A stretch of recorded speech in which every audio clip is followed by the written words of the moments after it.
আমার ডাকটা শুনে মনে হয়েছে যে ওর এত আপন কাউরেও এরকম করে ডাকছে, এটা তো আপনি পয়সা দিয়ে পাবেন না। সুতরাং ওই পরিমাণ সুরক্ষার মধ্য দিয়ে গেলে এই যে মানুষের সাথে মানুষের কাছ থেকে লেসন নেওয়া, এটা তো বন্ধ হয়ে যাবে। দেখেন, হায়াত মৌতের মালিক আল্লাহ, ন্যূনতম সিকিউরিটি নিয়ে চলাও হলো সুন্নাহ।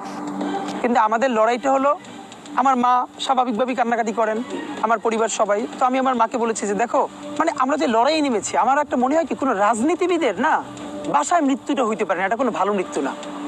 যিনি রাজনীতি করেন, যিনি লড়াই করেন, যিনি বিপ্লবী, যিনি সংগ্রামী, তার মৃত্যুটা হবে একটা সংগ্রামের মধ্য দিয়ে, একটা রাজপথে, একটা গ্লোরির মৃত্যু।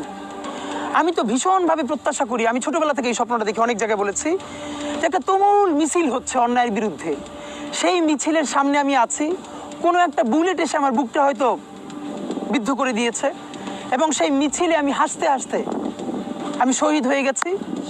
এবং সবাই যখন মৃত্যুটাকে ভীষণ ভয় পায়, আমি তখন হাসতে হাসতে আল্লাহর কাছে ভীষণ সন্তুষ্টি নিয়ে পৌঁছতে চাই যে আমি একটা ন্যূনতম ওই জীবনটা লিড করতে পারলাম, যে আমি একটা ইনসাফের হাসি নিয়ে আমি আমার আল্লাহর কাছে পৌঁছতে চাই।